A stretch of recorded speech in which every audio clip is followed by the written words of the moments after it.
What it be, what it be, what it do, what it do. It's your host, Dave, with the Dave and Blue Show.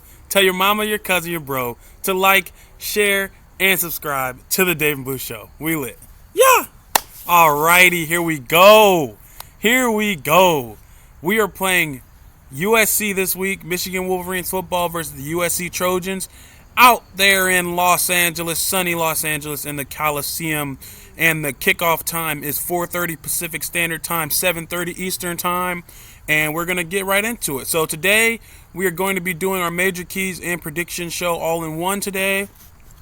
Because obviously I did not get to the major keys yesterday. I went to my younger siblings to their high school's football game because my little brother was being recognized. Him and his fifth and sixth grade team, their football team was being recognized. So I went to that last night. It was a lot of fun. Shout out Paxton. And yes, so he is a quarterback and he is playing up on the the fifth and sixth grade team, but he's in fourth grade, and he has 7 touchdown passes, and he's got 2 interceptions, and he's doing well. He's loving it. So shout out Pax. But yeah, so Michigan football. Here we go. So you know how we do. I have my major keys, 6 major keys. Let's get into it. 3 on offense, 3 on defense. And then our minor keys as well. So to start off, we always start off with offense. So establish the running game. That's Michigan's bread and butter. And that is our area of expertise. That has always been our area of expertise, and it will continue to be our area of expertise. So, Justice Haynes averaging 130.8 rushing yards a game, and USC's defense allows 108.4 rushing yards a game. So, and they have not faced a rushing attack like ours yet. So, if we can get the ball rolling, no pun intended, and no, I don't mean fumbles. If we can get this ball rolling, if we can get the train on the tracks and get it going, chugging along, they're going to be in for a long, long day. If we can put together some authentic, vintage Michigan 7-8 minute drives where we just run the ball and eat up clock, yeah, it's going to be a long day for USC. Even if we do quick strike scores with the running game, it's going to be a long game for USC because they have not seen a rushing attack like Michigan's yet, and they kind of got toasted by Illinois' rushing attack. And quite frankly, Jordan Marshall and Justice Haynes are better than Illinois' running backs. I watched the second half of that Illinois USC game. They had a big 6'3" dude that was just running all over USC, and he wasn't even that fast or anything. He just running up the middle, and they couldn't stop him. So, yeah, they have a good rush defense, but they haven't really played our rushing attack yet. They haven't played against Justice Haynes, who I'd say is the best running back in the country. But obviously, Ahmed Hardy, I believe is his name, from Missouri, is ranked the number 1 running back in the country right now. But as far as rushing yards go, Justice Haynes is right behind him. So, establish the rushing game. That's what we always do. That's what we always need to do. And I have no worries that we'll be able to do that because we have run on the number 1 rush defense, Wisconsin. We ran on Oklahoma. Granted, it wasn't like sustained rushing where it was like every single play was a 4, 5, 6 yard gain. But still, the ability to break long runs is going to happen. I call him Justice Hulk Haynes because he gets upset or angry or just gets ahead of steam, and boom, it's a 75-yard touchdown run. I don't doubt that he's going to have another 50-plus yard rushing touchdown or rush today. It's just going to happen. Or 40-plus yard. It's going to happen. And there's nothing USC is going to be able to do to stop that. So, getting the running game going, that's our first major key. We average 237.8 rushing yards a game. So, yeah, let's get into it. Our second major key for offense for the game, get the pass game going. We can pass the ball. We have Hogan Hansen and Marlon Klein back today, and we finally started to see them get the ball to McCulley and Marsh last week. And Wisconsin's pass defense is not great.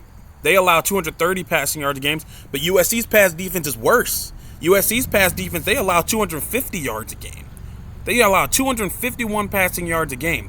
So, for all the narratives of, Michigan's passing game is, they're still working on it. Yes, it's a work in progress, but it's not like we can't throw the ball. Bryce Underwood is already at 1,000 passing yards, and granted, it's early in the season, but I guess for him to be just above 1,000 yards is probably considered kind of late or whatever. It doesn't matter. We still have 1,000 yards passing. We had 1,100 yards passing last year. 11 or 1,200 yards passing. I don't have the stat in front of me, but it's under 2,000 yards passing in the whole season last year. So for us to already be at 1,000 yards is solid. I'll take it, and that means that our passing game is going. So if we can get last week, Bryce Underwood again, 19 for 28, 270 yards and a touchdown. If you take away those 3 drops last week, each of the 2 of those for sure would have been 10+ yard games, and the drop from Kendrick Bell, that would have been like a 25-yard gain if he came down with that. You just cut to the left to the middle of the field. He's got another 10 yards. There's no one around him. So Bryce Underwood would have assuredly had 300+ passing yards last week had there not been those 3 drops. And the drop from Bredesen was also about a 7-yard gain. So that's neither here nor there, but we have to, and I say it later on, our minor key is catching the ball. But we'll get to that in a second. So the passing game can get going.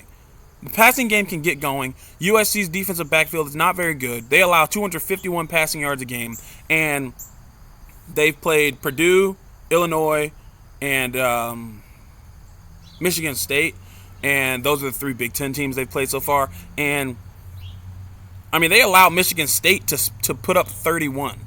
So I mean, if that's tough, dude. So. And I think they allowed Purdue some decent yards, too. So, I mean, look, if they can't stop the run and they can't stop the pass, then we should offensively be able to have a field day, honestly. So, we just can't get behind.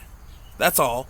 But we'll get to that. So, passing game, McCulley, Marsh, continue doing what you did last week against an arguably worse pass defense as far as yards go.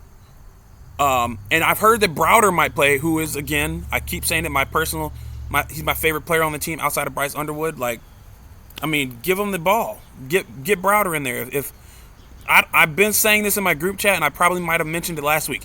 Browder on one end, McCulley on the other, and Marsh in the slot, and send them both on go ball routes and see what happens. Just for the heck of it, just to test the defense. Send Marsh on a drag or a slant, and send Browder and McCulley on a go route and just see what happens. And also put Klein. I mean, come on, just see what happens. Just do it, please. That would be great. I would love to see that. Third key, O-line needs to hold up today. USC has 17 sacks on the season. Granted, again, they haven't faced an offensive line like Michigan, and yes, we've been banged up, and we have had a few people have some poor showing, so kind of in certain games. Like last week, Sprague had probably his worst game so far, or at least it looked like it. But again, we just got to fix that, and I think Giovanni El-Hadi is going to be coming back. He's healthy now, so he's a guard, though. He's not a tackle. But, that was one game. It's not like the entire offensive line has just been absolutely irrelevant and porous all season. So, offensive line hold up. They have good defensive ends, and they have 17 sacks on the season. But they only got 1 sack against Illinois, and Illinois' offensive line, from what I've heard, is not better than ours. So, again, that's because Illinois ran the ball a lot, and that's what we like to do is run the ball. So, we'll see how it goes. But, yeah. And then finally, minor key, catch the ball. Please, guys. Please, just catch the ball. If we can just have under 3 drops if we can have under 3 drops for the first time this season, that would be great. Because I'm pretty sure we've averaged at least 3 or 4 drops a game. And we can't keep doing that. We can't.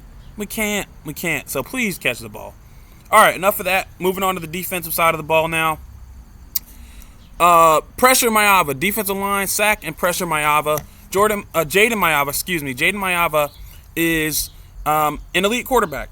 It is what it is. The dude's an elite quarterback. He can sling the ball all over the place. He can throw. He can get out of the pocket. He can mess with defenses. He's a good quarterback, great quarterback. So, and he can actually run, too. Unlike Wisconsin's quarterbacks, he can actually run, and that's kind of been our bugaboo, our issue on the defense is slowing down quarterbacks who can move a little bit. So, keep him hemmed in the pocket and sack him. Get pressure on him. He's apparently kind of I think he's only thrown 1 interception, but I think that 1 interception he threw, there was pressure on him. I'm not necessarily sure, but if we can have a similar game to how we did with Nebraska minus the 300 passing yards, but as far as sacking the quarterback goes, because we got 7 sacks on Nebraska. I don't know how good USC's offensive line is, but I've heard that their starting left tackle, which is the most important offensive line position outside of center, I believe, if you have a right-handed quarterback, obviously, could possibly not play today. If their starting left tackle doesn't play today, Barham, that's feast mode. That's go mode. It's time to go. Derek Moore, Derek Moore had a sack last week. Let's keep it going. So we need pressure from the interior defensive line, too. I cannot stress this enough, and maybe I just haven't seen it, but I've been hearing that the defensive line has been holding up. Obviously, they have. I mean, as far as interior pressure on the passing game. The rushing game, we're allowing 77 yards a game. We're top 10 in the country in rushing defense as far as yards per game, so I'll take that. I'm not complaining about the rush defense. We just need pressure on the passing game.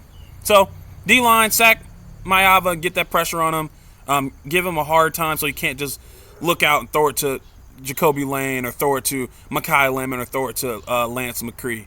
Lance, I think it's Lance McCree. Sorry. So, 2, shut down their run game. They, again, have not played a run defense like ours, but they do have an average of 227 rushing yards a game. So, you have to take that with a grain of salt because apparently the best defense they've gone against this year so far has been Michigan State, and Michigan State is ranked 69th in total defense or something along those lines. I don't have the stat right in front of me, but their defense, they haven't played a defense that is top 50 essentially in total defense like we are. I think we are either 18 or 20 in total defense, and we're number 7 in the country in rush yards and run defense as far as rushing yards goes. I think in total run defense, I believe. So, but they do have Wayman Jordan. Wayman Jordan is averaging 107 yards per game, so he's solid. He's a good running back. So we just have to contain him, stop him. I'm not worried about the run. I'm not worried about our defensive line stopping the run game, really. Because, I mean, it's just what they do. And they're allowing 77 rushing yards a game. So, I mean, he might be the most talented running back we've seen. But also, we went against Jaden Ott earlier in the season against Oklahoma. And yeah, we lost that game. But they only had around 30 or maybe 40 rushing yards by their running backs. And they played multiple running backs. So if Oklahoma wasn't unable to run the ball on us outside of Mateer, then as long as we stop Maava, I have no worries about us stopping their running game. So 3, defensive backs have to be locked in. I call USC Ohio State light because they're going to be trying to throw the ball to Mekhi Lemon, Jacoby Lane, and McCree, and they have good tight ends as well. So what a lot of national pundits are forgetting, though, and everyone's saying, oh, USC's got to go out, Michigan's got to go out to USC, and oh, Mekhi Lemon and Jaden Maava. Guys, we prepare this defense to face the best passing offense in the country every season. We play Ohio State every year. And we haven't gotten torched by their passing game. I mean, granted, you could say 2021, where they had, I think it was like 300 yards passing from C.J. Stroud, that type of thing, and maybe 22. But still, last year they didn't do it. And arguably, our defense was great last year, but I don't think it was as good as that 21 through 23 defense. And 2, like, we haven't given up more than 31 points in the last 2 years. Last year when we played Oregon, it was 38. They scored 38 points, but one of those touchdowns didn't count. If they had done a replay, they would have seen the ball drop between the dude's hands, but because he was over it like this and so close to the ground that the regular TV angles and I guess the review they didn't review the play and didn't challenge it. But he clearly dropped it. So Oregon really only scored 31 last year, and they scored that last touchdown at the end of the game so it wouldn't seem as close as it actually was. So we haven't even given up 30-plus points since Oregon last year. So to think that USC is going to just randomly put up 40 on us is crazy. For them to think they're going to put up some type of wild 490, 500-yard total offense game on us, that's just not going to happen. They will. I'm not saying they won't get passing yards on us because they will. We just have to make sure from the defensive backfield that they don't allow them to hit home and score touchdowns on deep passes because we might get beat once or twice. because of double moves, because of the middle of the field possibly being open. But what we can't do is allow those deep 20, 30, possibly 40-yard passes to be touchdowns. Because if we can lock in the red zone and hold them to field goals or not let them get in the red zone at all, we'll be all right. He can have 300 yards and we can still win the game because that's what happened with Dylan Raiola. Granted, Maiyava's better than Dylan Raiola, and he's got better receivers than Dylan Raiola, but still, I mean, it's not like we don't know how to stop an elite passing offense, guys. So all these national pundits who are like, oh, Mekhi Lemon, oh, Lane, oh, Maiyava, Michigan's going to be... No, come on, guys. Come on. Seriously. Come on. So, defensive backs have to be locked in and limit any explosive plays they have. And then finally, our minor key, finish on tackles and sacks. All we got to do is wrap up. If I can't watch us have a blitz from the outside from a safety or someone, and they have Maiyava clear in their sights, and they bounce off of him, or he just steps up and they miss. We can't. We just have to wrap up, guys. It happened against Oklahoma with Mateer when Brandon Hillman was screaming down the side and hit him, and then just slid off. I think it happened with Raiola one time too. So we just got to wrap up. If we have people specifically like outside pressure from guys that aren't usually making sacks or usually making tackles in the backfield from our defensive backs or anything like that, we have to wrap up and sack this dude.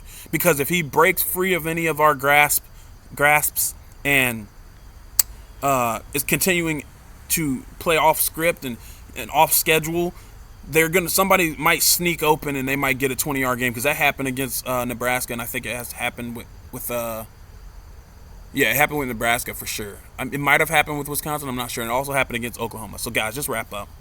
So, that's it. That's all my major keys for the game.